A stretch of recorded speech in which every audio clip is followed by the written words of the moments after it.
boa noite a todos. Então, faço os meus enormes agradecimentos à confiança depositada pela professora Gisele Wolkoff no meu trabalho. As palavras dela, na verdade, são mais generosas do que, na verdade, acontece. Eu trabalho especificamente mais com ensino-aprendizagem de língua inglesa, tá? Então, isso já dá para vocês, que vocês vão ter aqui um ponto de vista de uma professora de língua e não de uma pessoa mais do mundo da literatura, ok?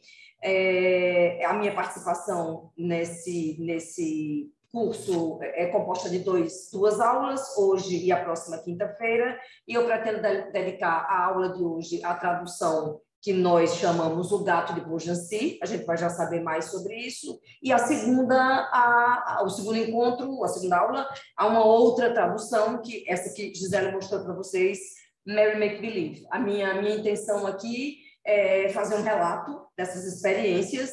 Na verdade, é quase um momento para mim de avaliação dessas traduções, que eu nunca parei para refletir sobre isso, e, na verdade, esse curso proporciona, né, isso. Eu não me proponho a discutir teoria com vocês, tá? Porque, na verdade, me considero uma tradutora amadora. Então, como eu digo, são duas experiências.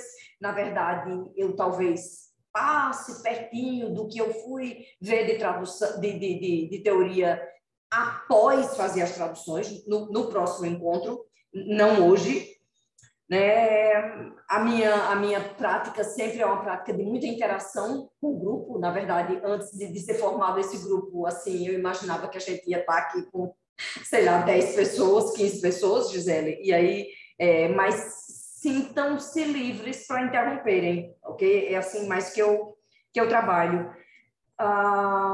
Deixa eu ver se eu quero dizer mais alguma coisa sobre isso.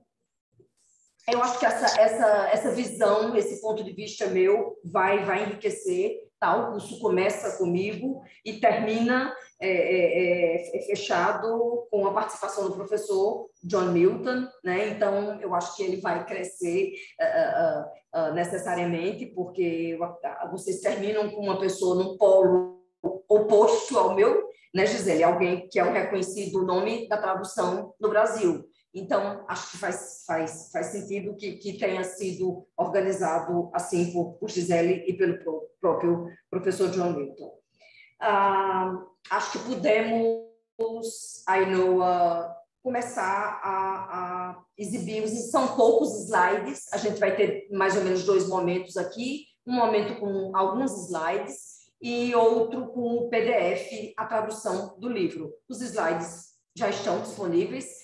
Gisele tem o PDF do livro, por questão de direitos autorais, eu vou ler aqui com vocês, mas não pretendo disponibilizar, porque tem editora envolvida, tem outro autor, tradutor, porque traduzimos juntos, então, tá? Mas os slides ficam disponíveis e não são muitos, e são muito objetivos.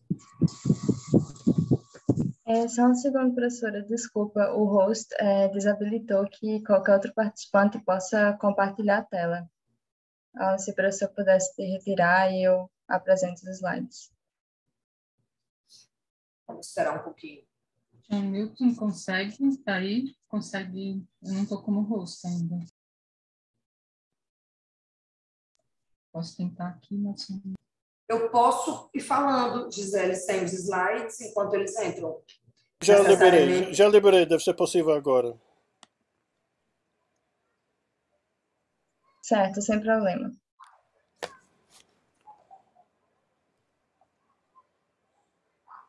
Enquanto a Ainhoa mostra, Ana, eu faço o seguinte ressalva, é um curso de difusão, né?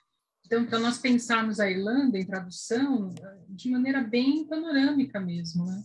E essa ordem, ela seguiu mais as demandas de cada um, e lá no final é possível, já aproveito a dizer ao pessoal todo, que possivelmente tenhamos uma alteração na data entre Marina e Mariana, tá? Mas a gente comenta isso mais adiante, por razões exatamente de demandas pessoais, de outros eventos e tal.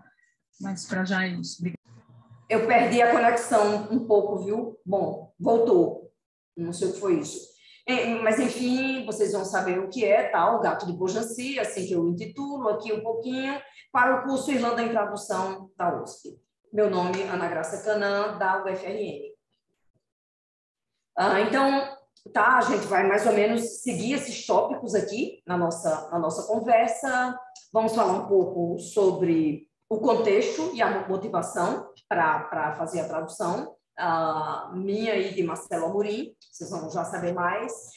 O contexto eu considero relevante falar, porque diz respeito à vida acadêmica e ao que acontecia na UFRN naquele momento, como Gisele chegou a anunciar um pouquinho, e diz respeito aos estudos irlandeses, né, no Brasil. Então, por isso eu chamo o contexto e a motivação, a carta, né, porque, na verdade, o livro veio de uma carta, os livros, porque temos outras traduções pelo mundo inteiro, em muitos idiomas, e no Brasil também, e a nossa tradução, aí a gente vai para alguns aspectos que ilustram a tradução da gente, e finalmente a gente vai para o livro.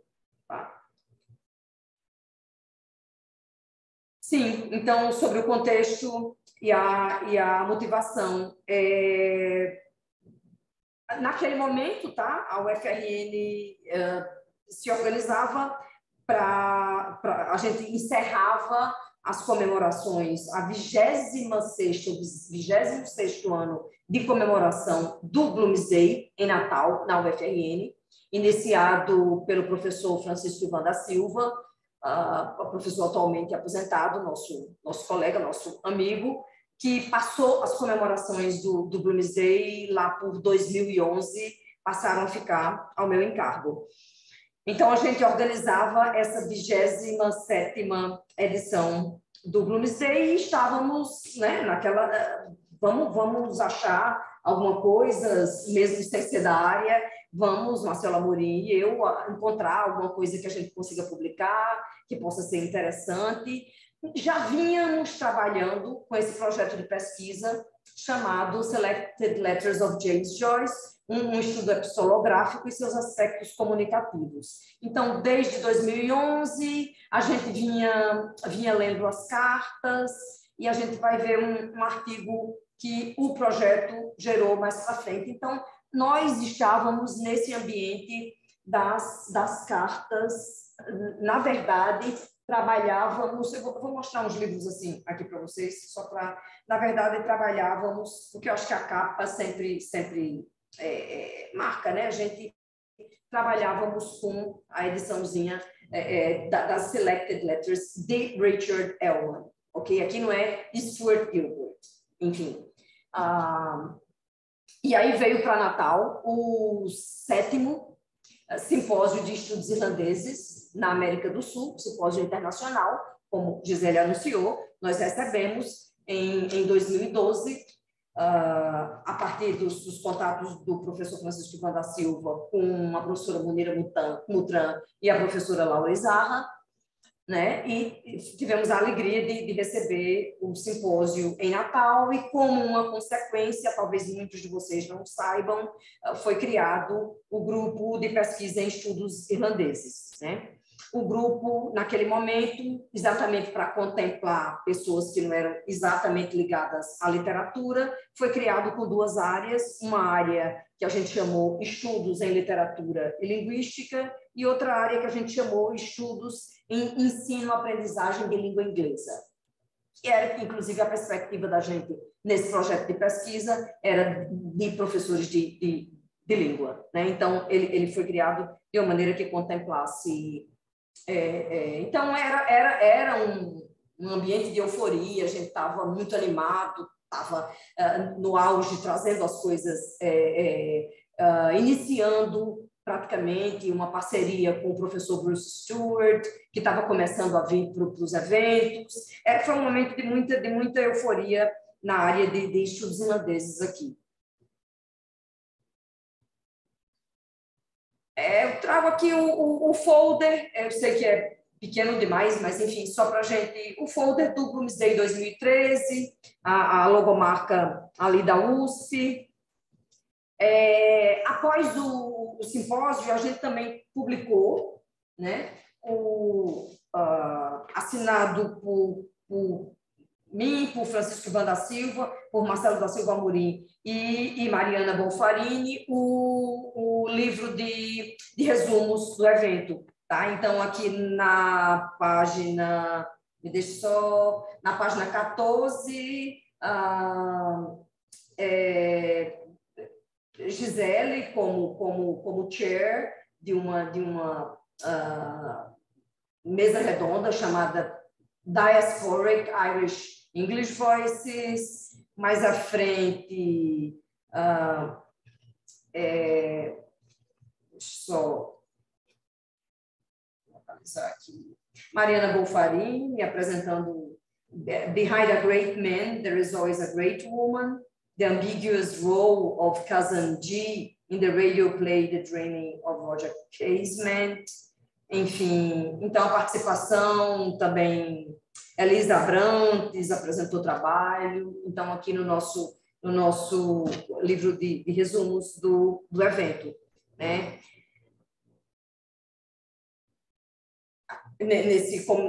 Uma das atividades do evento e que está no folder também em algum lugar que a gente consegue ler agora, é o lançamento da tradução do Gato de Beaugency. E aí a gente começa a falar mais agora, tá? Do livro, do que virou a tradução, né? Um pouco a carta, ainda nós traduzimos a partir da carta, que está lá nas páginas 382 a 384 de Selected Letters, de Richard Ellman, tá?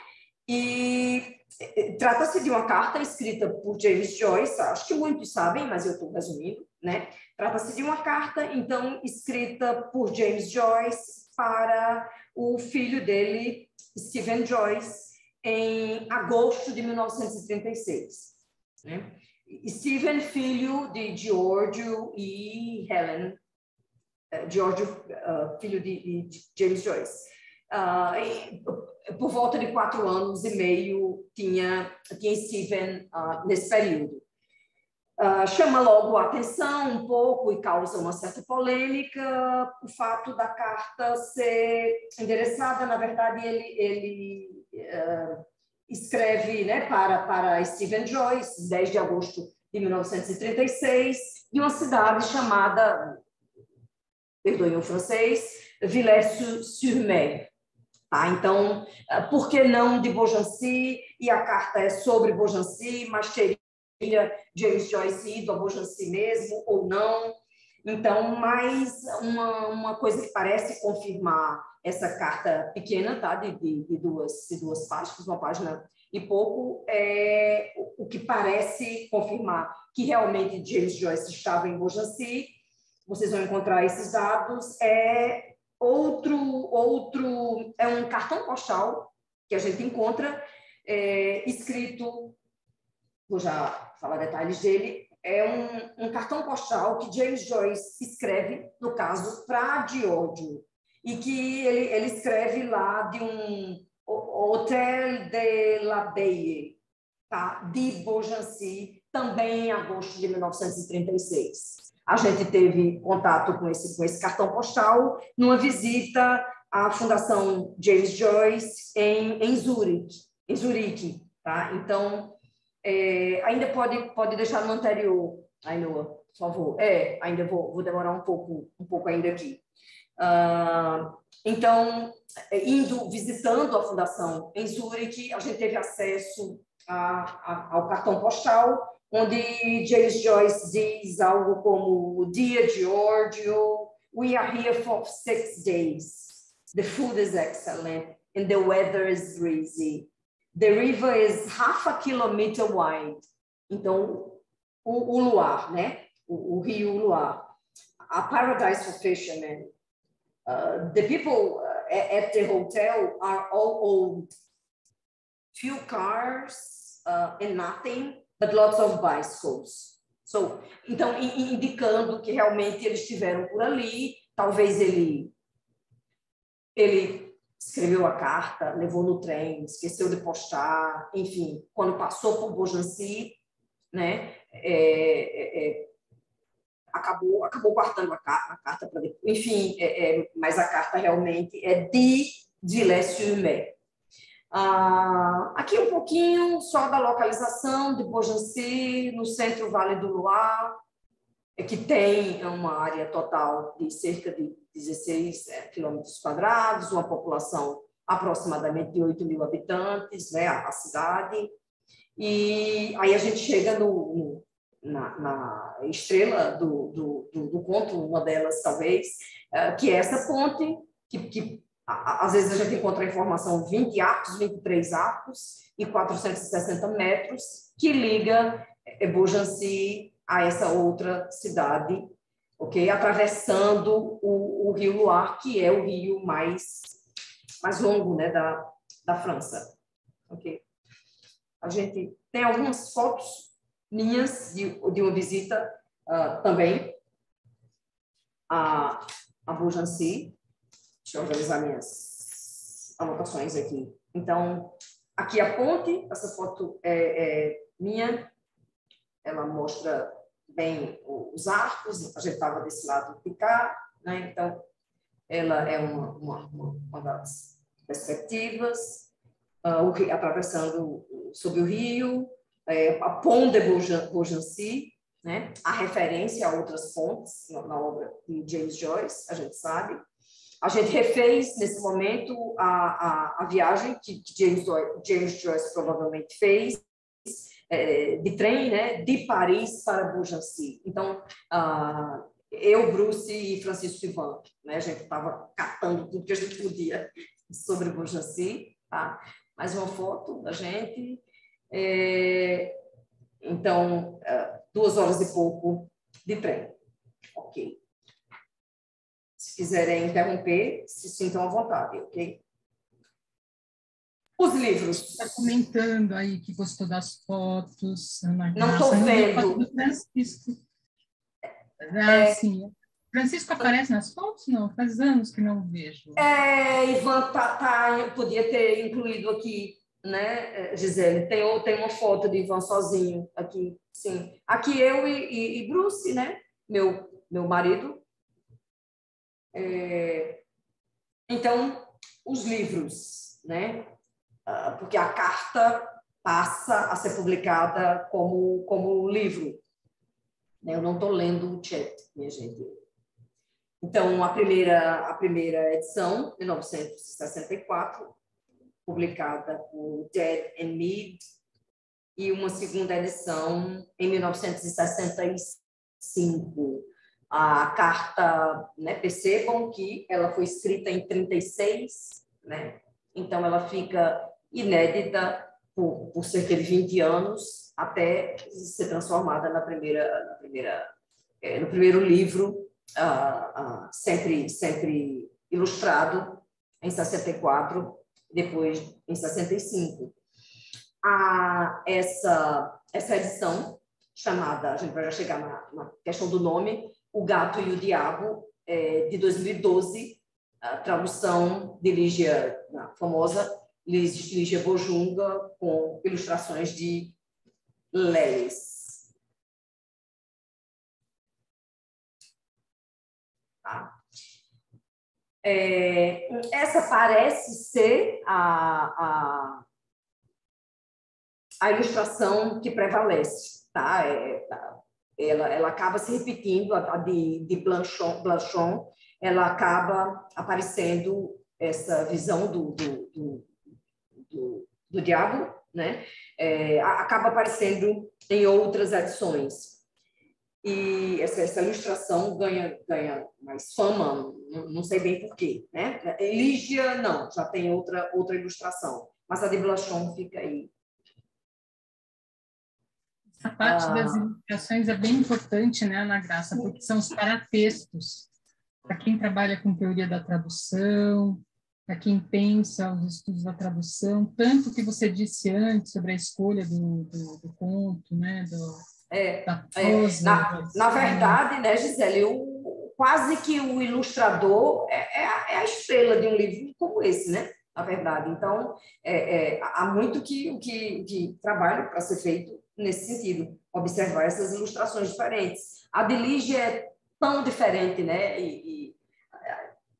E a da gente não poderia ser também diferente. Eu queria dizer que, bom, vocês já perceberam, né, que o nome O Gato e o Diabo fica nos vários idiomas, sempre todo mundo adotou O Gato e o Diabo, tá? À exceção de uma edição italiana que foi chamada de Le Chat du Beaugency, eles usaram francês e italiano, uma história de Steve, mas todo mundo, Le Chat et le Diable, El Gato e El Diablo, então todo mundo optou por a edição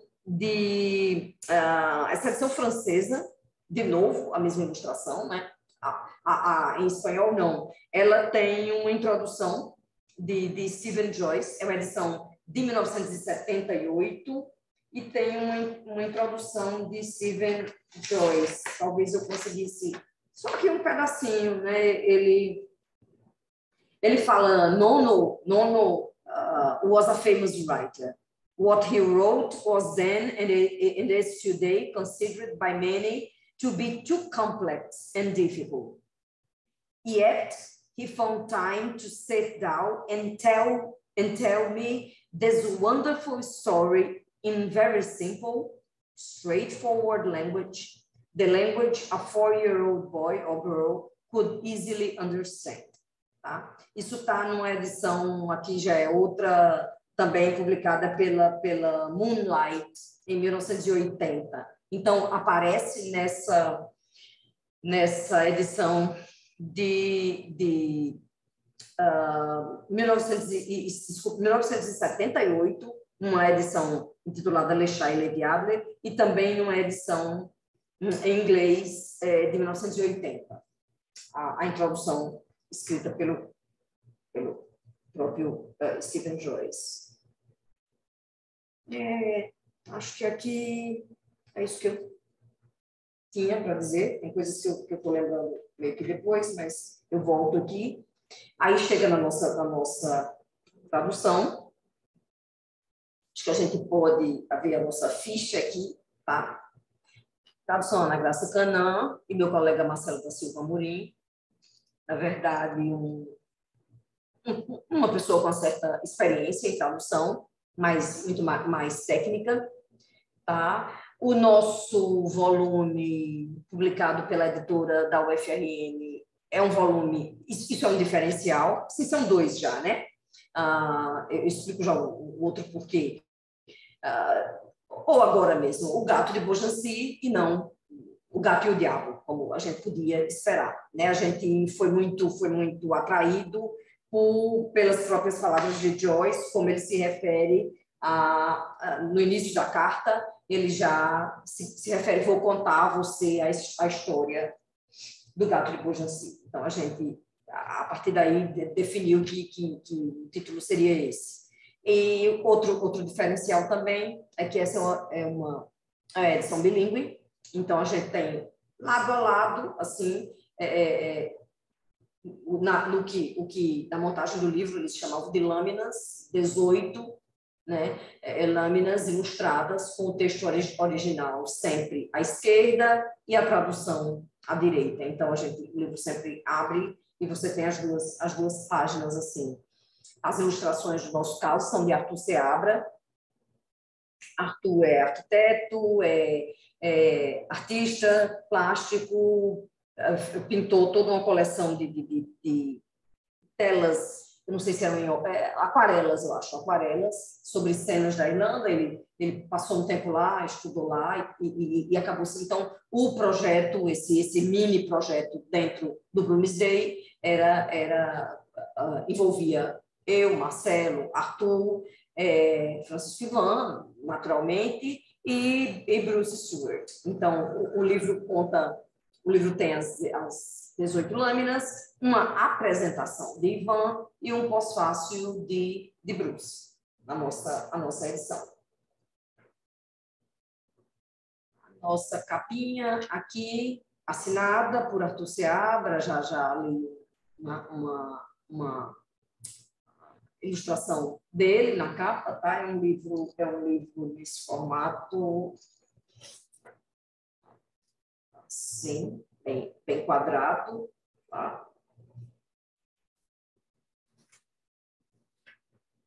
E aí eu vou fazer o seguinte, a gente destaca alguns trechos e comenta sobre as traduções, a tradução e outros comentáriozinhos, e finalmente depois a gente abre o livro.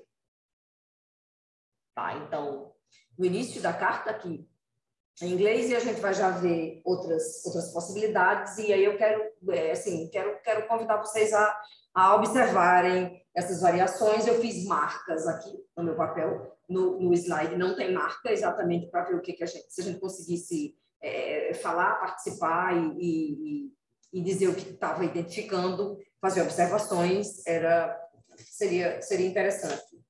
O que eu digo quase um momento de avaliar um pouco a tradução feita, né? Então, aqui é o que é original, e é esse pedacinho que eu vou destacar no momento, só para a gente ver que a gente já vai encontrar coisas aqui, né? My dear Steve, I sent you a little cat filled with sweets a few days ago, but perhaps you do not know the story about the cat of Beaugency. Eu queria parar um pouco aqui, mais uma vez, está lá justificado, tá? Porque a gente embarcou nessa ideia de chamar o gato de Beaugency, logo motivados aqui por esse início. Talvez alguns segundos, não sei, para vocês pensarem um pouco em como eu dizer isso aqui em português, como é que traduziriam isso aqui, e a gente vai já ver, se alguém quiser falar alguma coisa nesse momento. Parece muito fácil, né? A gente vai falar sobre isso um pouquinho já, tá? Vou até inserir esse comentário, eu acho que agora. Sobre a linguagem. Talvez me estenda um pouco, mas acho que é um momento que eu posso inserir esse comentário num artigo ainda não publicado, de Bruce. Ele comenta, né? E todo mundo comenta muito que o léxico e a sintaxe da carta são muito simples, é muito fácil traduzir, né? Trabalho fácil, então. E ele comenta que talvez seja de fato fácil, mas talvez umas brincadeiras que James Joyce fez não sejam tão fáceis como a linguagem apenas. E isso já vai ver lá na frente, mas ele destaca em algum momento, Joyce escreve, in Beaugency, it was allowed that a cat should look at a Lord Mayor. Traduzimos, tá? E todo mundo também, eu acho. Não fiz uma pesquisa grande, mas me parece que todo mundo traduziu isso meio que literalmente mesmo, tá?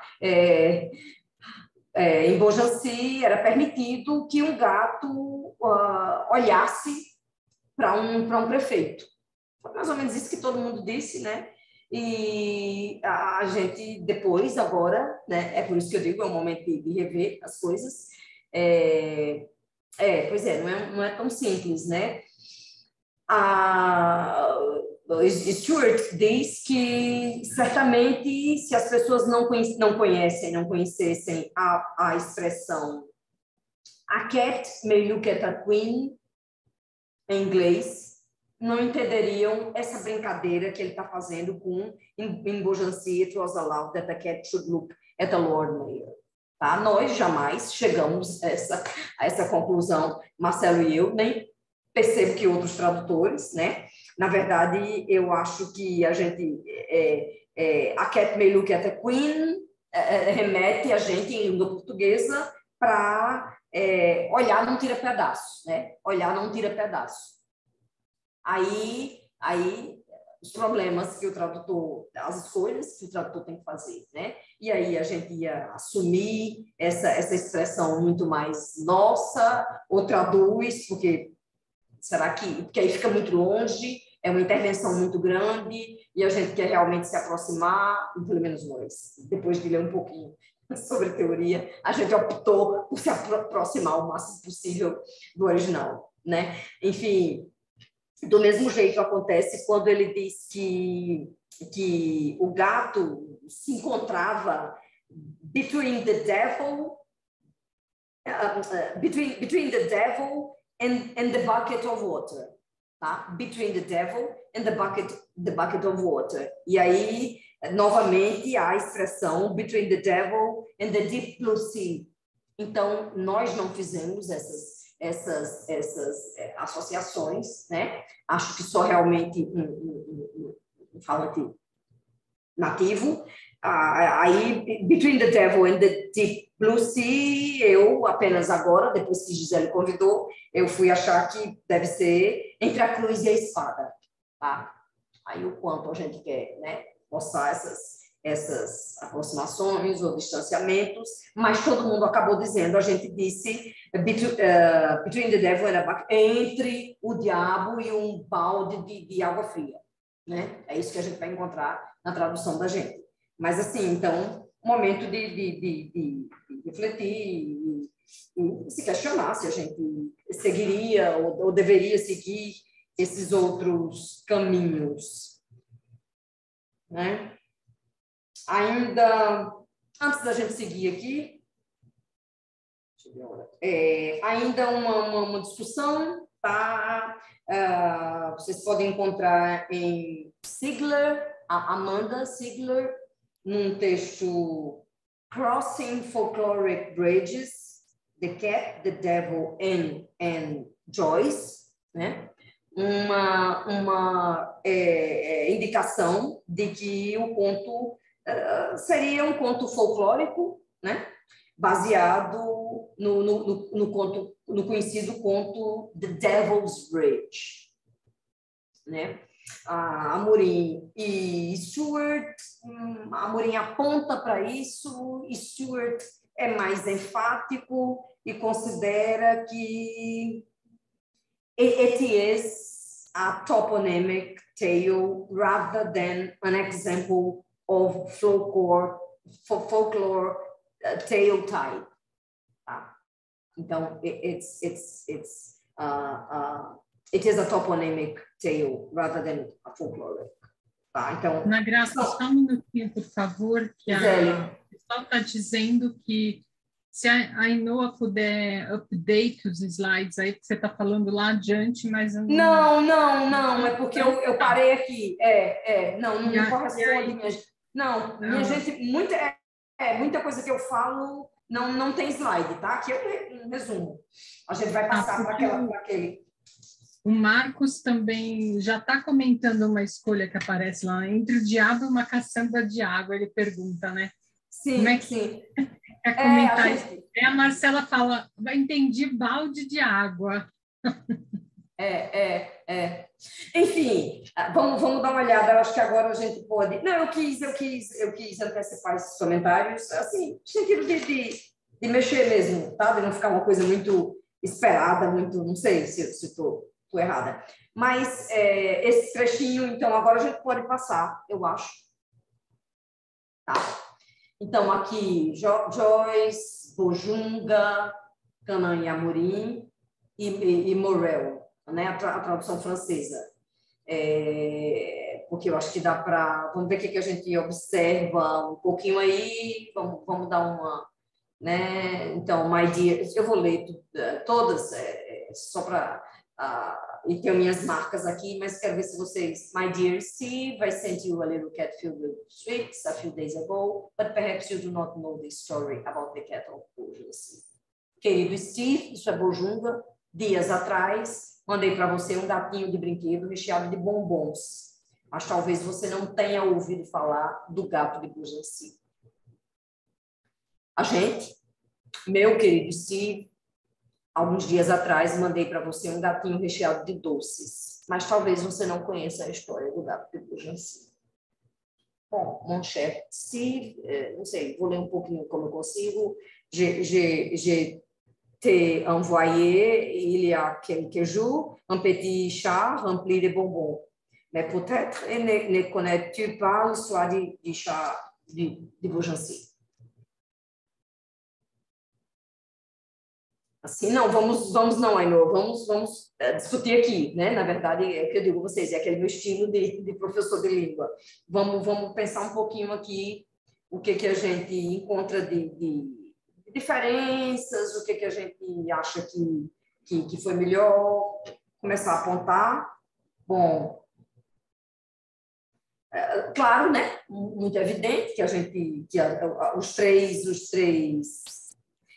são pequenas mudanças, né, Ainhoa? Mas, enfim, você vê, é uma bobagem, é fácil de traduzir, já tinha tradução em língua portuguesa, já tinha, mas aí, assim, né, inclusive a gente evitou qualquer contato com a de Bojunga para não ser influenciado, e realmente saíram bem diferentes. A gente manteve, né, o pronome, o meu querido Steve, assim como os três, a versão em francês também, apenas Bojunga optou por não usar. Essa referência temporal, né? Eu acho, não lembro mais, mas imagino que a gente achou que é mais natural em língua portuguesa fazer essa referência inicialmente. Então, a gente puxou essa referência alguns dias atrás, e ela também, né? O que já não acontece em francês, assim como não está em James Joyce, né? Os bombons para doces, né? Eu fiquei pensando por que ele traduziu sweets para bombons e vocês deixaram mais literal. E também eu gostei muito dessa mudança, tenha ouvido para conheça, porque talvez você não conheça, me parece mais natural, né? É o que eu falaria, o tenha ouvido talvez mais literário. Conhecer e aí, fica aqui uma pergunta, quando vocês fizeram esse exercício de traduzir, se vocês tiveram a preocupação de trazer um texto que fosse mais falado, talvez menos literário e mais falado. Tivemos. Não sei se obtivemos sucesso, mas tivemos, e eu tive muito isso, né, antecipando lá em Mary Make Believe. Eu lia o livro em voz alta o tempo todo, porque eu achava porque lá eu digo a vocês porque foi uma das primeiras informações que eu tive sobre o autor, foi que ele falava como escrevia. Então, tivemos aqui, eu acho que nem sempre a gente obteve sucesso, Gisele, às vezes sim, ouvir falar uma história ou conhecer uma história. Exato. Bombons, né? Bombons a gente achou que soava muito francês, né? Afrancesado. Aí a gente tinha balas, não sei, parece que não é muito... Tinha, como eu digo aqui no Nordeste, mas aí é meio regional, confeito, né? A gente diz confeito, ninguém diz. Não sei se vocês pensaram, mas já que tem gente de Portugal aqui nos ouvindo, os rebuçados, né? Porque em Portugal eles falam rebuçados ao invés de doces. De bala, a gente fala bala, eles falam rebuçado. Tiago está falando aqui em jujubas, pois é, aí a gente foi para doces mesmo, né? Eu confesso que, bom, Marcelo é carioca, né? Eu sou daqui de Natal, eu confesso que doce para mim é mais guloseimas, olha aí, guloseimas doce para mim é mais doce, né? Doce em pote, assim, doce mesmo. Mas ficou doces. Então, essas diferençazinhas, Bojunga manteve bombons, né? Lá em francês está idêntico. É mais ou menos essas coisas que eu percebi aqui. Então, eu achei que era bom a gente explorar essas... Quantas opções, né, Marcos? Pois é, eu não pensava em jujubas. eu pensei em balas. Bala é muito comum, né? Agora, assim, não é uma palavra, não sei, enfim. Agora, no contexto do Joyce, eu teria pensado sweets, doce de compota. Que, né, nos remetendo lá à Irlanda do Joyce, ao Joyce fora da Irlanda, pensando na Irlanda. A gente não, dias atrás, a gente não conseguiu, andando por Beaugency, não conseguiu encontrar exatamente um gato, né? A gente imagina que o gato era um gato feito de papel machê, cheio de doces, tá? E se usava na época, a gente fazia coisas de papel machê na escola. Então, na verdade, a lojinha, os cafés em Beaugency tem outras coisas. Tem um tal de um pavê bala gentian do povo de Beaugency, mas não tinha gato, não tinha lá como ver um gato desse, do gato que James Joyce mandou realmente. Mas, viu, Ana Graça, eu estou pensando aqui que esse gato pode ser uma metáfora, assim como as cobras no caso do St. Patrick, né? Porque dizem que o St. Patrick matou cobras na Irlanda, e no fim na Irlanda tinha cobras, então como é que é isso? A Mariana está dizendo aqui que hoje sim, na Irlanda... Mariana, eu vi e apagou. Podem ser... Eu não tô vendo o chat todo, só estou vendo esses flashes. Pode ser um grupo de coisas, balinhas de gelatina, baladura, bombom, pirulito, candy cane. Isso também entra no exercício da tradução, né? Sim. Porque quando a gente aí traduz, doces, aí doces daria certo, né? Exato. A questão temporal, eu vou transformar, vou readaptar para o hoje ou vou tentar falar naquela época? Não sei, outra coisa. A referência de tempo, eu vi, apareceu aqui alguém perguntando, eu acho que para a gente em português é forte, assim, a gente começa pelo tempo, viu? Tudo isso é intuitivo, viu? É o que eu digo, não tem uma justificativa teórica para isso, não. Eu estou compartilhando uma experiência. Vamos ver outro exemplo? I know. Obrigada.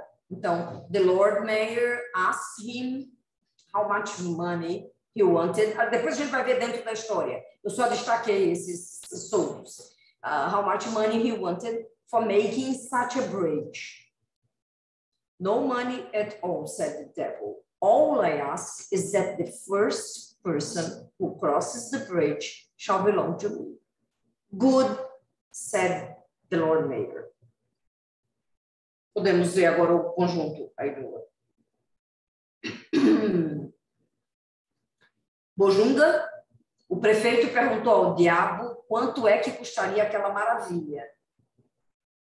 Dinheiro nenhum, respondeu o diabo.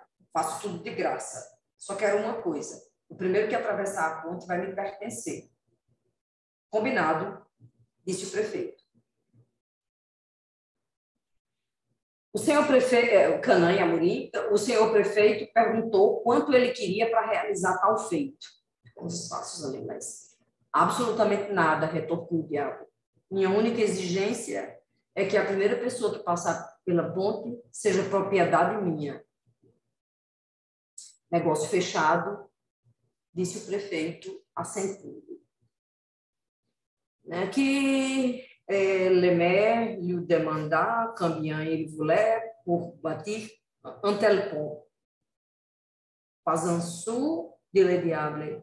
Tout ce que je demande, tout ce que je demande, c'est que la première personne qui traversera la pont me appartienne. D'accord? Dit le maire.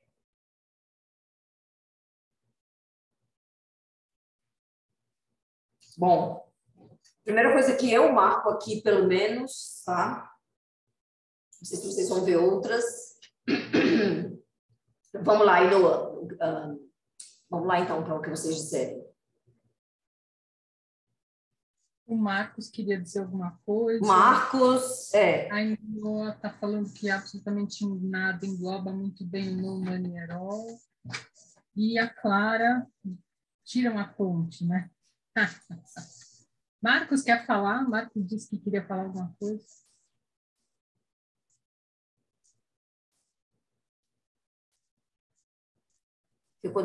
É que eu uma vez fiquei nervoso, incluíram assentindo e é de graça.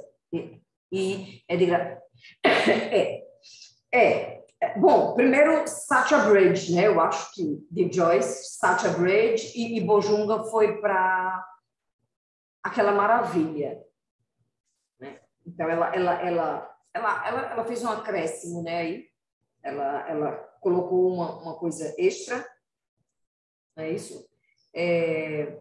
E a gente Satya Bridge, acho que influenciados por causa de Sat, a gente fez tal feito.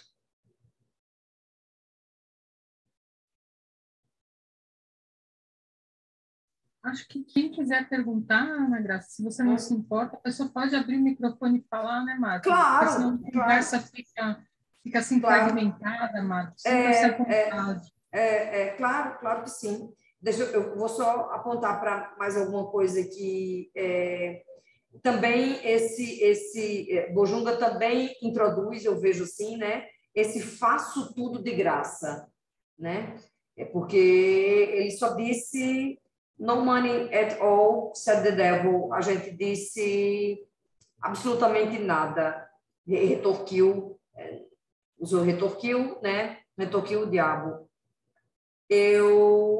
Se vocês olharem esse good no final, que poderia ter sido perfeitamente, eu acho, tá bom, o feito,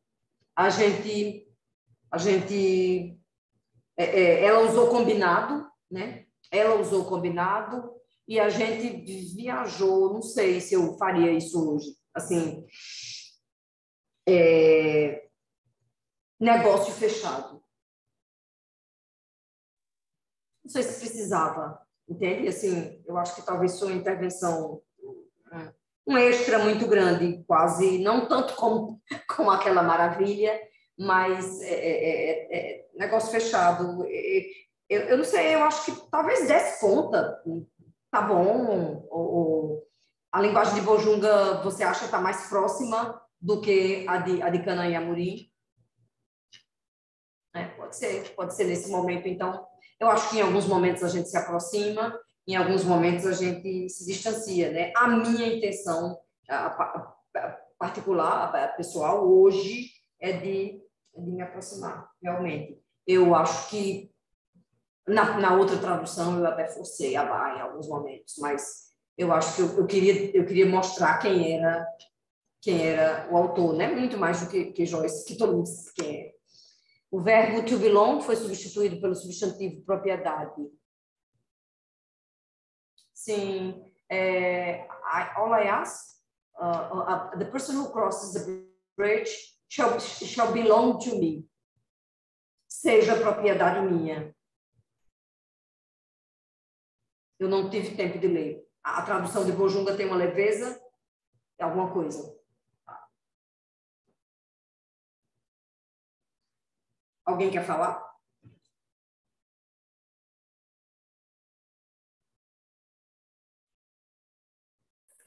Oi, posso falar? Pode, claro. Eu só queria comentar.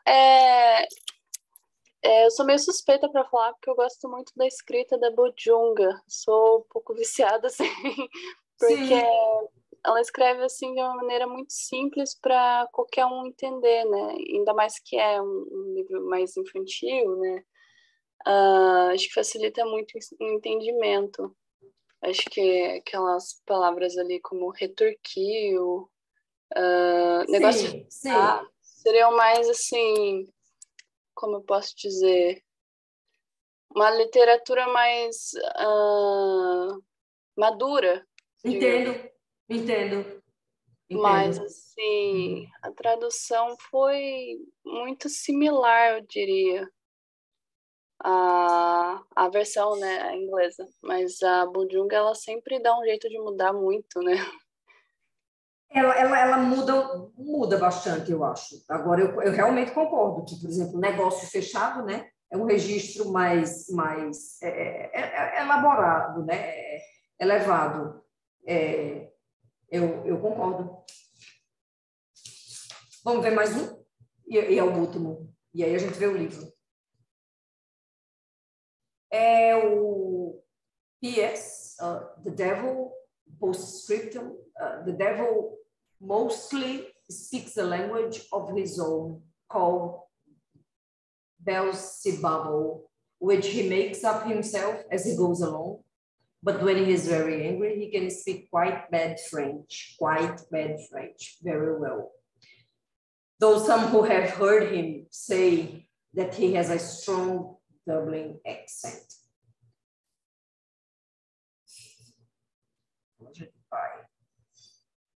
Bojunga, o diabo, em geral, fala uma língua que ele mesmo vai inventando o mundo afora, chamada Beelzebub. Mas ele fala também um monte de outras línguas. Só que quando fica zangado, ele fala um francês macarrônico muito bom. Apesar de quem já o ter ouvido falar assim, dizer que ele tem um forte sotaque dublinense. Barulho estranho. Acho que tem algum microfone. Canaã e Amorim. Na maior parte do tempo, o diabo se expressa numa língua própria, chamada Beelzebub, que ele mesmo inventa enquanto fala. Porém, quando está muito zangado, ele se exprime muito bem, aliás, num péssimo francês. Acho que seria um trocadilho Exatamente.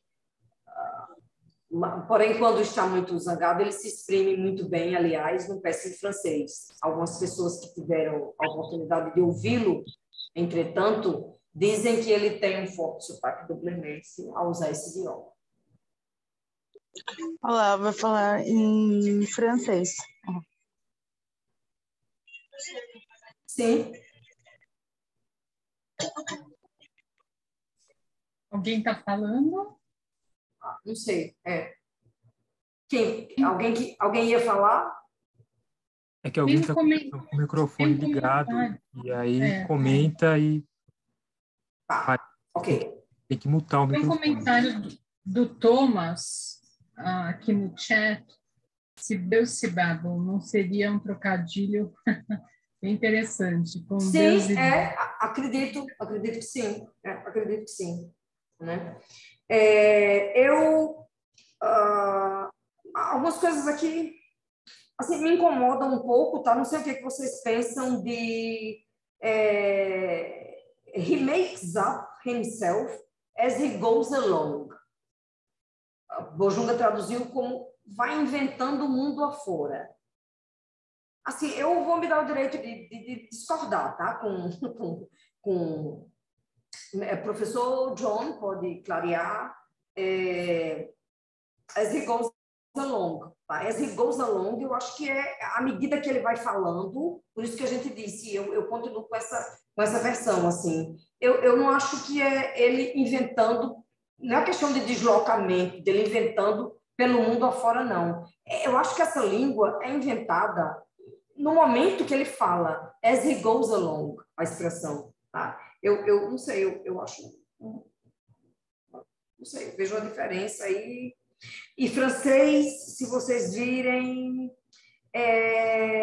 qu'il invente, bom, au fur et à mesure. Aí também fui procurar um pouco, acho que também saiu, a gente encontra o significado da expressão au fur et à mesure, como se fosse uma língua que ele inventa pouco a pouco.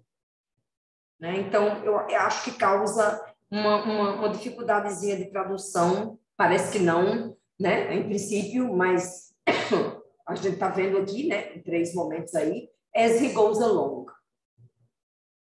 Né?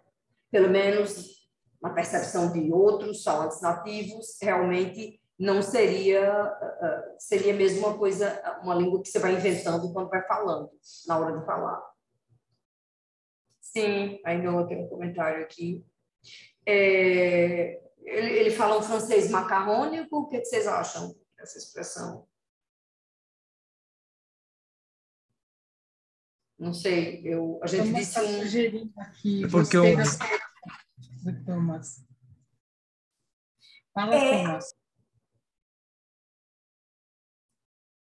Parece que ninguém quis traduzir.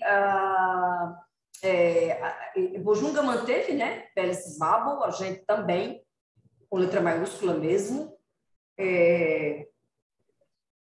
Só francês que fez aí uma coisa com o nome do diabo e Diababelian, né? Mas a gente realmente manteve o nome assim como ela. A gente tem isso em comum. Clara fala diablablá. Diablablá. Yeah. Sim. Pode ser. Enfim, a gente, talvez, né, aquele comentário seja pertinente, tem um entretanto aí, talvez vocês achem que sofisticou um pouco a linguagem, né, em alguns momentos. Né? A gente está aqui para rever as coisas, se fosse fazer uma outra edição. É interessante que, nesse caso, a Bojunga usa uma expressão que já é mais adulta, né? Macarrônico. Eu acho que eu acho marcada, eu acho muito marcada também temporalmente, sabe? É um momento macarrônico. Eu também não gosto. Eu desgostei profundamente. Eu sou suspeita, mas eu não gostei do macarrônico também.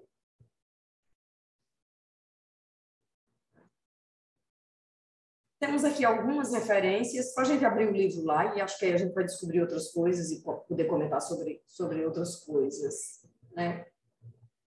São algumas referências, né? Na verdade, eu falei mais coisas, tá? Então, Amorim, sim, Tomás, sobre os travessões. Então, Amorim, o Gato de Beaugency, ou uma carta de James Joyce a Steve, biografia de uma tradução. Tá? Foi publicado no volume que a gente lançou no próprio evento, Ensaios, 2014. Aquele meu artigo que foi quando eu comecei a estudar as cartas, né, de James Joyce para Henrik Ibsen, não tem nada a ver com tradução, mas, enfim, também saiu no mesmo volume, né, de 2014. Bom, a edição de... Aqui está Stuart Gilbert, né? Lembrando a vocês que Stuart Gilbert, em 1957, né? Depois é que vem Richard Ellman, tá? Mas aqui eu acabei citando Stuart Gilbert. Bom, a gente usava os livros que tinha aqui, que apareciam, e a tradução de Bojunga, tá? E a nossa. E o recurso, fonte, né, inesgotável de estudos irlandeses, de referências a basicamente tudo que a gente precisar sobre autores irlandeses. Vale a pena dar uma olhada. Na verdade, muito do que eu tenho aqui foi consulta do recurso. Vocês vão encontrar outras coisas, todas as edições e outros trechos, outros comentários lá. Eu acho que a gente, se alguém quiser comentar alguma coisa aqui sobre essa parte, ainda... Fala, Samuel. Fala, Samuel. Voltando, né, no slide anterior, naquela tradução da Bojunga, quando ela fala do macarrônico, tem um jogo que o James Joyce faz no original, e isso é muito Finnegan's Wake. Cadê? Aqui. He can speak quite bad French very well. Isso e ela, na tradução dela, ela acaba com isso. Não aparece essa coisa joyciana de você, digamos assim, no sentido bartesiano, dar um chute na linguagem, né? me parece que nessas traduções não aparece muito essa questão joyciana de travar a língua, né? Porque, sim. Né? Era só isso que eu queria. E afirma e nega, né, Samuel? Tipo assim, essa brincadeira também, eu acho. A gente diz se exprime muito bem, aliás, não peça. Se exprime muito bem, a gente precisou desse recurso. Se exprime muito bem, aliás, num péssimo francês. Então, fala bem em francês. He can speak quite bad French very well. E isso é muito joyciano. Eu acho que se perdeu um pouco em algumas traduções, justamente essa marca joyciana, que ele faz muito esse jogo na maior parte dos escritos dele, né? Exato. Muita coisa para revisar aí, né? Será que a sua tradução foi domesticada? Você domesticou a brincadeira joyciana? Eu faço sempre isso nas minhas traduções. Eu acho que é uma maneira de nós reelaborarmos de maneira mais linear, né? Sim. Posso falar? Claro. Então, eu acho muito interessante essa parte das palavras, desse jogo que ele faz, que fica aquela dúvida que é instigante, que você vai a fundo no texto, e em Finnegan's Wake também Ulisses tem muito disso. Aí, comparando as traduções, às vezes eles mantêm o original e às vezes eles fazem como a questão francesa aí, que mudou, botou comparando com o diabo, né? Eu acho isso muito interessante, porque isso é como se fosse uma busca por uma resposta que só James Joyce sabe. Sim. E eu acho que, eu não sei, aí eu concordo, né, com o pouco que eu li, como eu disse, com o Paulo Brito, e fiquei fã dele, que a intenção é James Joyce, né? Não é tirar James Joyce das coisas. Então, como é que você se aproxima? Julgando o que é mais o autor, fazendo escolhas. E aí, o que for mais ele, o que for mais característico dele, a gente aí tenta, se esforça mais para manter. O que não for, assim, talvez não importe menos, mas a gente não pode arrancar James Joyce do texto e transformar em outra coisa, né? Enfim, eu não gosto das inserções muito, sabe? De coisas completamente de fora que entram ali, extra. Os extras me incomodam, mas claro que a gente faz tentativas, né? E erra e acerta. E às vezes não tem saída, você não consegue sair daquilo, você fica preso ali e fica. Eu acho que a gente pode ver o livro agora, né? O PDF do livro. Ok, já está ali. Ok. Então, vamos começar. Vamos passar. Eu vou contar. Né? São umas contracapas e a ficha catalográfica, tá? A apresentação de Ivan é interessante olhar para isso agora, né? Porque eu, assim, não tinha essa percepção de Ivan. Mais para frente aí tem um momento que eu quero mostrar a vocês. Não, para frente no texto de Ivan. Podem ir passeando aí, assim, olhando o texto, se vocês quiserem. Deixa eu ver se eu localizo aqui o que eu quero chamar a atenção.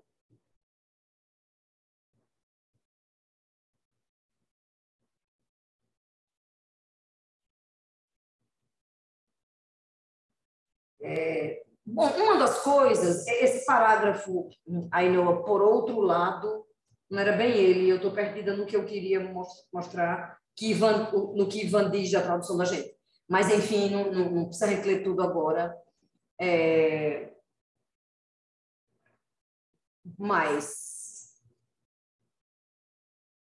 aqui, por outro lado, preciso destacar aqui a importância do caráter lúdico do conto, que a primorosa tradução consegue manter tão bem, tornando-o, por fim, um texto que se dirige igualmente a um público infanto-juvenil, que é a sua intenção primária e original. A intenção dos tradutores desse texto, que também são os organizadores de edição, foi a de criar uma oportunidade para que tivéssemos uma perspectiva mais ampla da pequena carta de Joyce, franqueando assim a uma diversidade de públicos. Ivan teve uma preocupação em explicar que era um livro feito por pessoas da academia, que tinham um público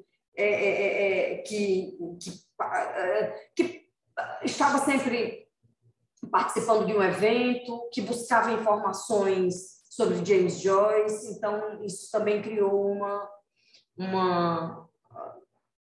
talvez influenciou algumas decisões. O que me surpreendeu, lendo Ivan agora, foi um comentário dele, que eu não quis buscar o livro e achei que eu sabia tanto onde era, quando ele fala que a gente fez uma tradução. Sim. Esse parágrafo já, Ainhoa, já traduzida para outras línguas como o espanhol, antes. Já traduzida para outras línguas como o espanhol, francês, blá, blá, blá. Na nossa tradução, optamos por adotar o título, sim, explicando aquela questão, o gato de Beaugency, acompanhando de perto as palavras do próprio Joyce, que abre sua carta dizendo, alguns dias atrás, mandei para você um gato recheado de doces. Acho que talvez você não conhece a história do gato de Beaugency. Os tradutores também se decidiram por verter o texto de um modo menos direto e literal. Eu não tinha muita consciência disso, tá? A percepção de Ivan aí, na primeira leitura dele, à época. Não se trata, portanto, de uma tradução que privilegia uma correspondência palavra a palavra. Nem o poderia ser. Em alguns trechos deram preferência à naturalidade e à fluidez com que uma história como esta deve ser contada, em detrimento de uma exatidão que, por vezes, não soaria sequer vernacular. Tá? Então, assim, as palavras de Ivan aí, mas, assim, acho que a gente trabalhou muito, muito intuitivamente nesse sentido, né? Então, ele vê como uma tradução mais livre, né? Eu não gostaria que fosse, né? Eu gosto que seja mais próxima possível.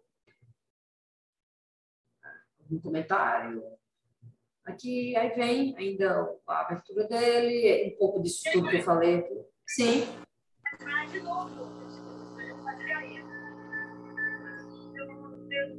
Rediminou. Nossa, com o microfone ligado. Ok.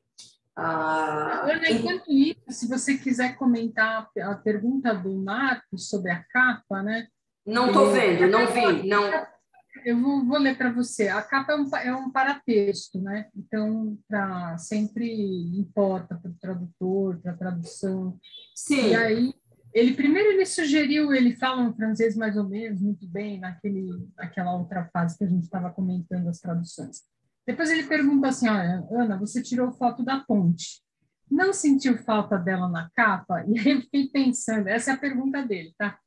E aí eu fiquei pensando o quanto os paratextos vão ser também alusivos ou não, ou mais ou menos, ou metafóricos ou não, em sendo Joyce, não valeria a pena deixar exatamente, né? Eu acho que essa brincadeira com o desenho, que está tão bem feita aí pelo Arthur, né?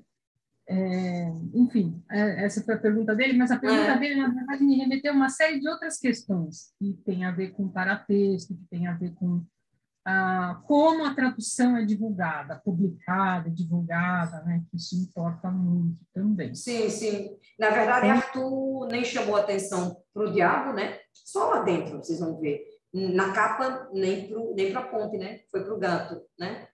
Assim, claro, Sinto falta da ponte. Podemos, acho que, passar aí aí vai começar.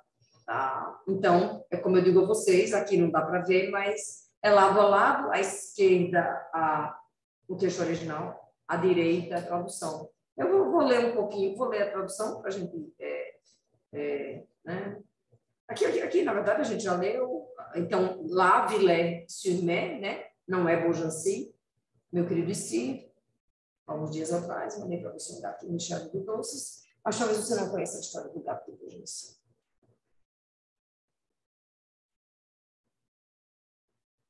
Aquela coisa em inglês, né? Querem alguma coisa, comparar um pouquinho enquanto Beaugency is a tiny, a próxima. Beaugency is a tiny old town on a bank of the Loire, France's longest river. It is also a very wide river for France, at least. At Beaugency, it is so wide that if you wanted to cross it from one bank to the other, you would have to take at least 1,000 steps. Desenho aí, steps. E a versão em português? Posso fazer um comentário?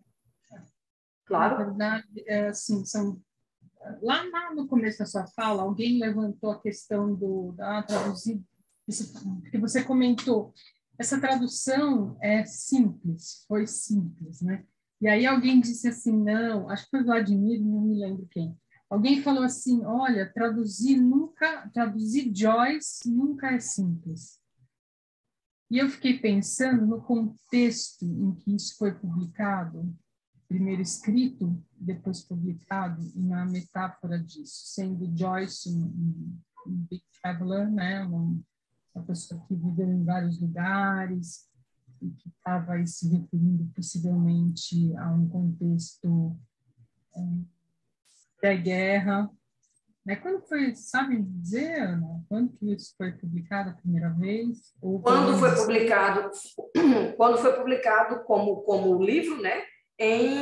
A gente tem aqui, né? Eu passei por lá, Gisele, 64. Ela ficou 20 anos inédita, né? Na verdade, as cartas de Stuart Gilbert são de 54, né? Ela estava lá como parte da coletânea de cartas, né? Em 54, no livro de cartas. Ela virou livro aqui, bem mais tarde, 20 anos depois. Então já tinha rolado a guerra, e ele estava se referindo a um tempo anterior, talvez, né? Sim. Agora, por que eu falo isso? Porque mais adiante, alguém fala, não sei se é o prefeito que fala, quando encontra as pessoas da cidade, vocês são um bando de gato, que nem esse gato aí. E acho que parece uma história infantil, mas pode ser ali uma alusão às diferenças locais. Sim. Inclusive, né, o prefeito, comparado a um certo prefeito de Dublin, né? E é muita coisa, né, por trás até dos personagens, né?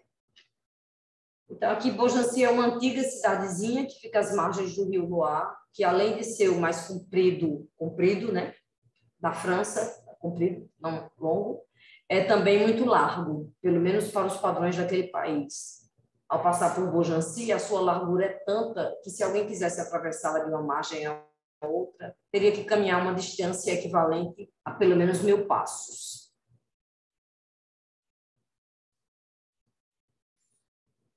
Acho que podemos. Aqui a página emenda com a outra, né? Então, uma metade do desenho é um barco, por enquanto. Long ago, the people of Beaugency, when they wanted to cross it, had to go in a boat, for there was no bridge. And they could not make one for themselves or pay anybody else to make one. So what were they to do? Antigamente, quando os moradores de Beaugency queriam passar para o outro lado do rio, eles precisavam pegar um barco, já que de ponte não havia nem sinal. Além disso, eles não tinham capacidade para construí-la, nem condições de pagar alguém que realizasse a obra. Então, o que se poderia fazer? Bojunga tem outras soluções, tá? Mas eu não fui para lá. No momento, estou só com com a gente aqui.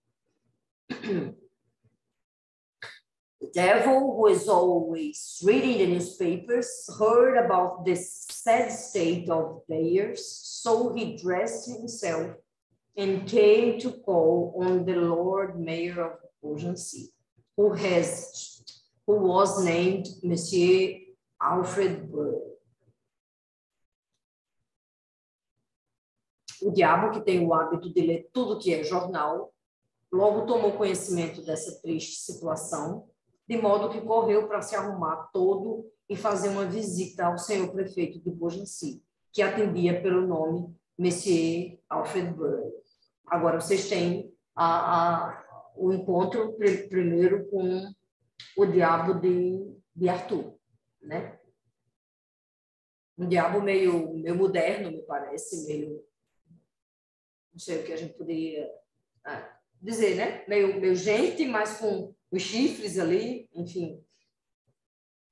Mas o jornal ainda não é digital, hein? Esse jornal. ele ainda gosta de um jornal impresso. Ele é mais moderno, mas nem tanto, né? Dizer, enfim. O diabo contemporâneo. Aqui foi um drama, eu já chego já numa parte que foi um drama, para ser traduzido. This Lord Mayor was very fond of dressing himself too. Ficou assim, não sei porquê. He wore a scarlet robe and always had a great golden chain round his neck, even when he was fast asleep in bed with his knees in his mouth. Assim, eu tive muita dificuldade. Aí ele está dormindo e aí é o resto do corpo dele na outra página. E a medalha lá. Eu não sei, o senhor prefeito, que também adorava andar bem vestido, na ocasião da visita do diabo, ostentava um belo manto escarlate e uma formidável corrente de ouro, que trazia sempre ao redor do pescoço e que não tirava nem mesmo quando ia dormir, todo encolhido como uma concha em sua cama. Eu não sei, vocês têm outra sugestão para a expressão? Não, só o Marcos estava perguntando se, ao se referir ao senhor prefeito, você marcou culturalmente a sua tradução. Acho que sim, né? Nossa. Sim. Acho que sim. Mas eu queria que vocês pensassem em... He was fast asleep in bed with his knees in his mouth. Como é que vocês veem isso? His knees in his mouth. A gente chegou nessa concha aí. Eu não lembro como foi que Beaugency traduziu. Deixa eu ver se eu acho aqui.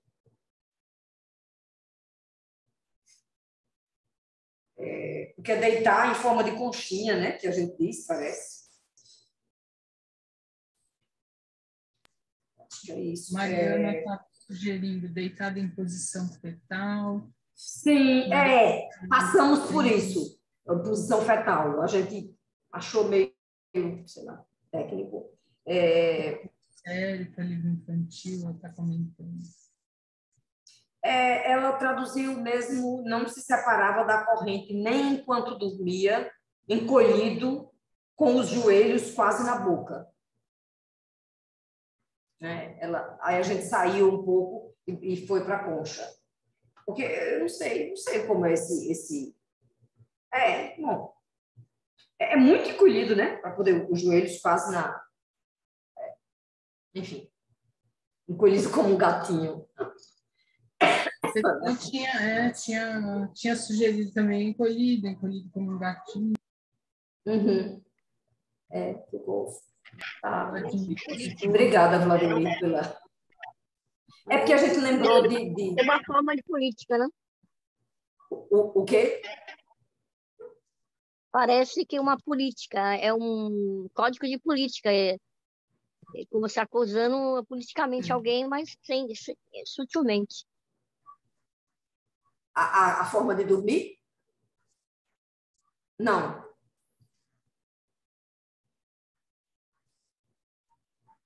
Ok. Pode passar.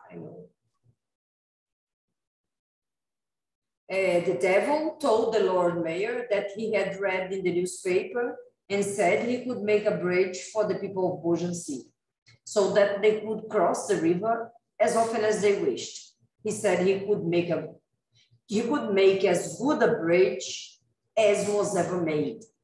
He could make as good a bridge as was ever made, and make it in one single night. O que a gente fez aí?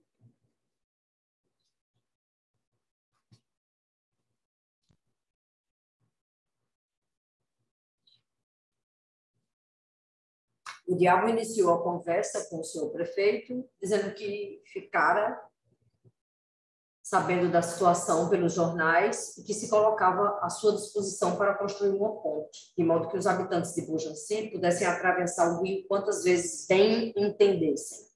Também falou que edificaria a melhor de todas as pontes, como jamais se tinha visto. E tudo isso estaria pronto em uma só noite. Vejam que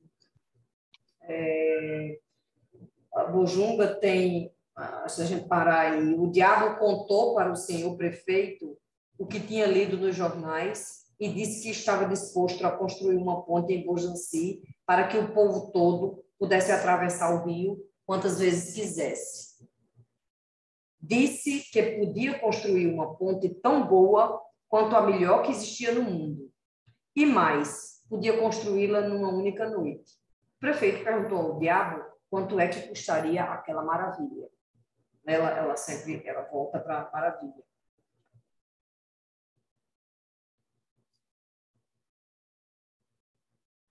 Você acha, né, Ainhoa? Por quê? Pessoalmente, eu acho que está muito conectada com o inglês, né? Ou As Was Never Meant to Be, ou coisa assim. Eu sempre acho muito difícil traduzir para qualquer língua que não seja inglês.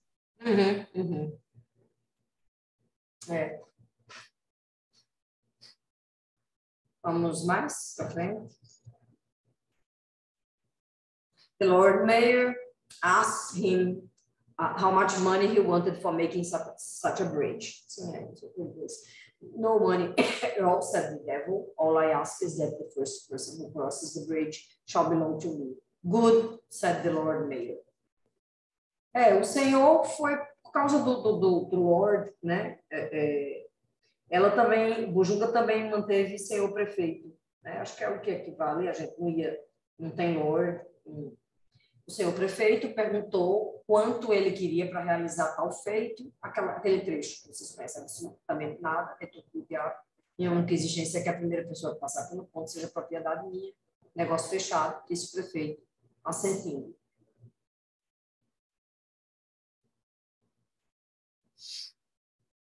The night came down, all the people in Beaugency went to bed and slept.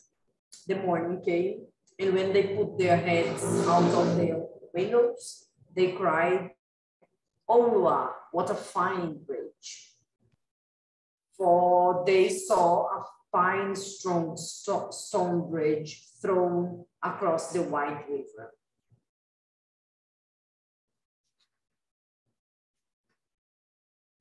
Assim, ao anoitecer, todo o povo de Beaugency caiu no sono.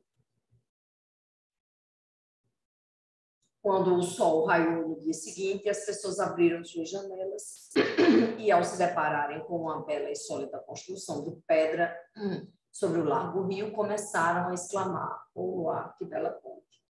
A gente, né, optou por cair no sono, aí ela foi dormir, mesmo o povo de Beaugency foi dormir.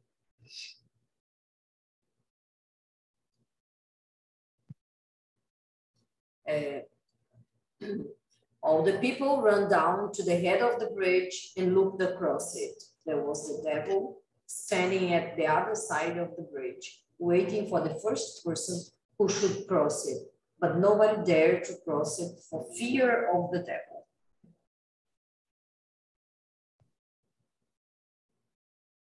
Foi então que todos os habitantes acudiram à cabeceira da ponte. e, ao percorrerem com os olhos por toda a sua extensão, avistaram lá no outro lado o diabo que estava em pé, esperando que a primeira pessoa fizesse a travessia. Mas ninguém ousava passar com medo dele.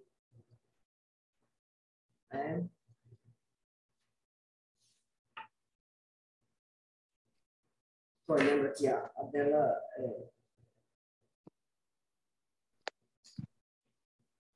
Then there was a sound of bubbles. That was a sign for the people to be silent. And the Lord Mayor and Alfred Byrne appeared in his great scarlet robe and wearing his heavy golden chain around his neck. He had a bucket of water in one hand, and under his arm, the other arm, he carried a cat.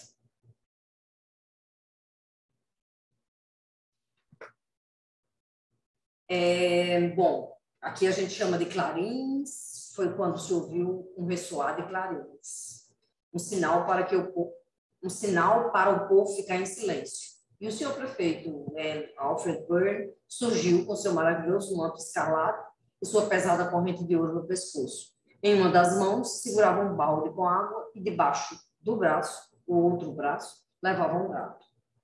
Ela chamou de trombetas, de repente ouviu-se o som das trombetas,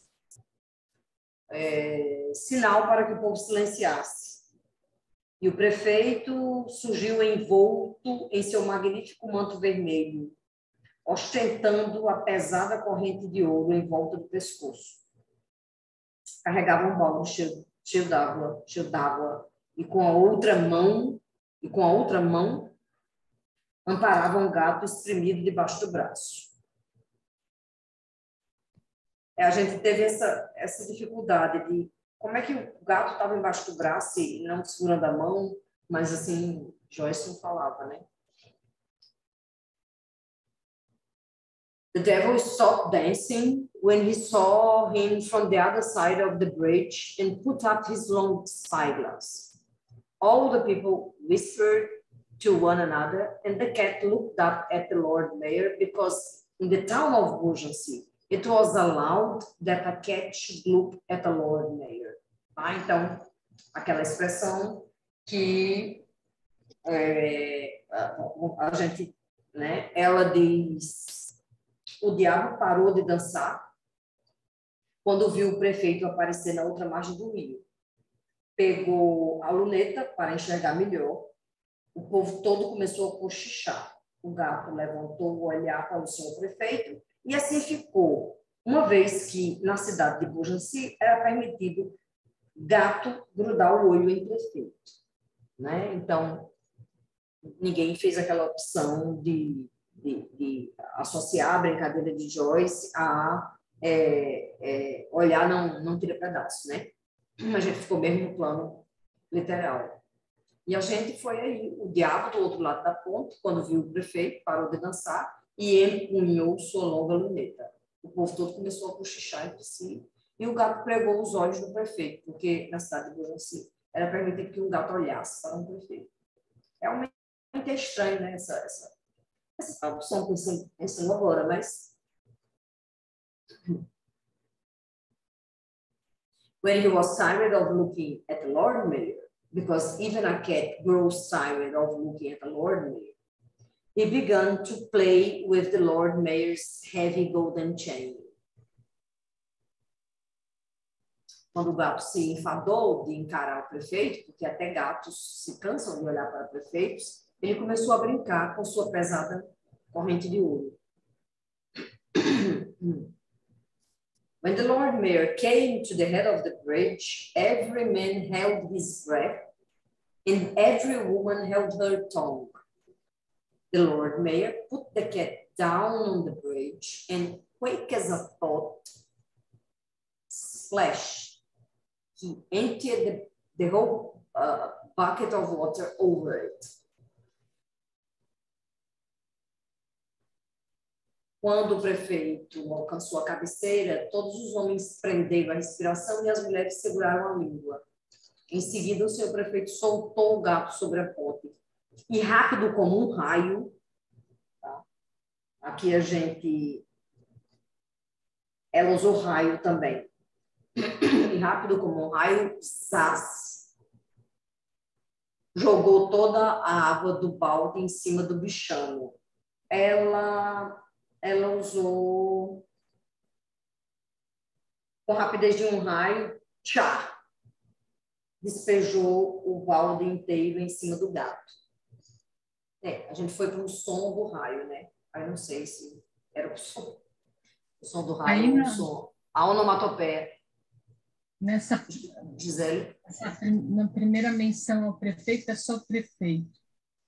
E aí depois, em seguida, o senhor prefeito. Acho isso interessante, né? É uma marca discursiva, primeiro distante, então o senhor, e depois volta.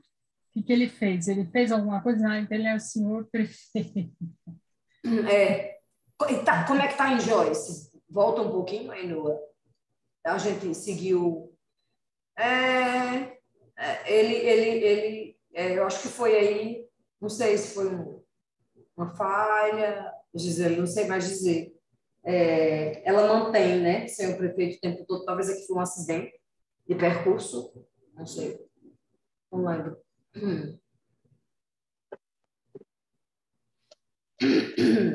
The cat who was now between the devil and the bucket of water. Ok, problema de novo. Entre a cruz e a espada. The devil and the bucket of water made up his mind quite as quickly and ran with his ears back across the bridge and into the devil's arms. O pobre do gato, que agora estava entre o balde e o diabo, tomando uma súbita decisão, com as orelhas para trás, precipitou-se numa corrida desenfreada e, atravessando toda a ponte, atirou-se nos braços do diabo. Ela também manteve o gato agora entre o diabo e o balde d'água.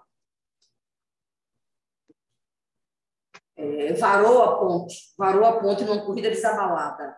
Varou a ponte numa corrida desabalada, ela diz, e se jogou nos braços do diabo. The devil was as angry as the devil himself. Monsieur le Valjean, he shouted across the bridge. Vous n'êtes pas de Valjean du tout. Vous n'êtes que des chats. O diabo furioso, como só o próprio diabo é capaz de ficar, esbravejou do outro lado da ponte. Nota, povo de Beaugency, vocês não são boa gente, de jeito nenhum. Vocês não passam de gatos. Aí tem uma marca discursiva da sua fala, porque aqui se tivesse sido eu, ia colocar não são gente boa. Sim, em São Paulo, sim. A gente fala gente boa. Gente boa. Aí vocês falam boa gente, né? Ou não. Ela usa assim, Gisele, povo de Beaugency, vocês não são gente boa. Vocês não passam de gatos de telhado, vira-latas. Né?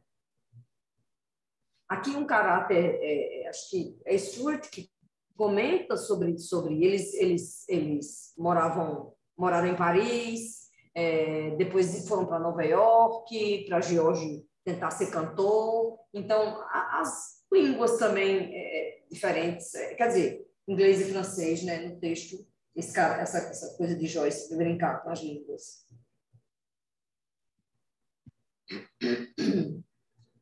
And he said to the cat, viens ici, mon petit chat.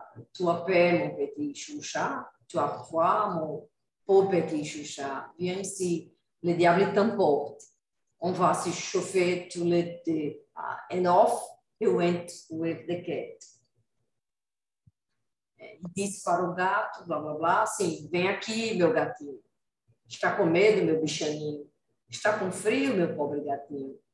Vem cá, o diabo vai levar você. Vamos nos aquecer os dois juntinhos. Ela disse, vem cá, meu gatinho, vem. Tá com medo, não é, meu fofo? Não fique assim, não. O diabo vai tomar conta de você, viu? Tá com frio? A gente se aquece um no outro. Pobre gatinho, vem.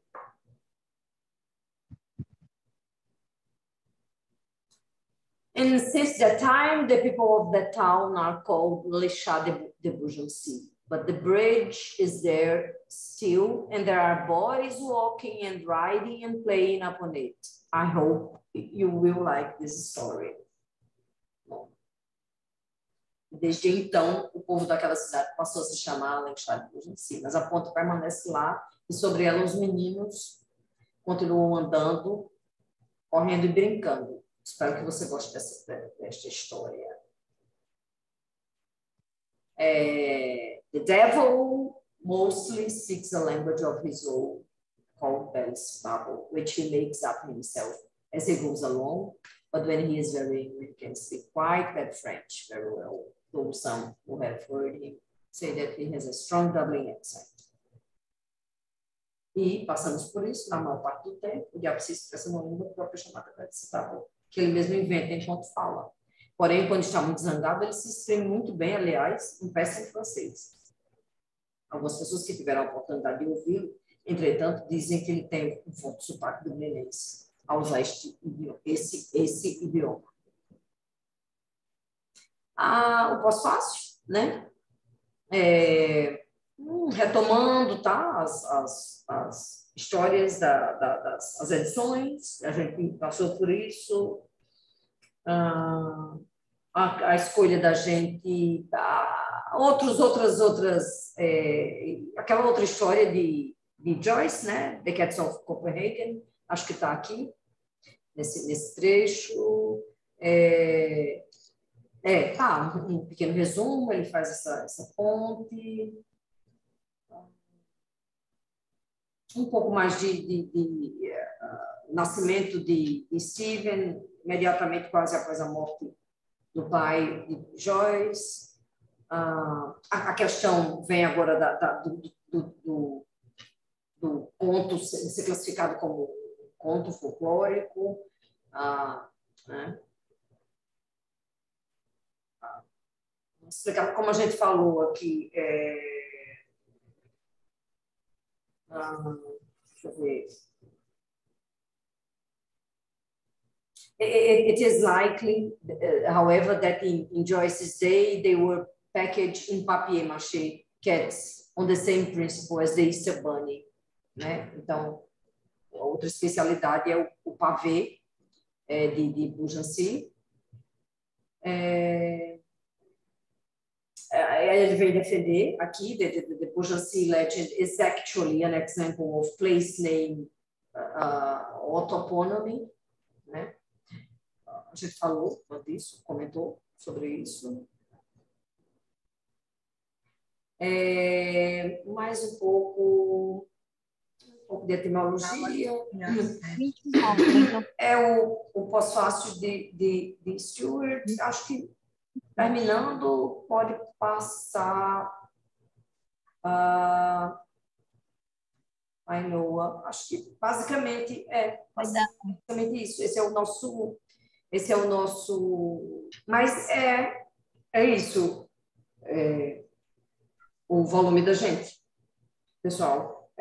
Basicamente isso que eu queria dividir com vocês, essa experiência. Ana, muito obrigada. Obrigada a vocês.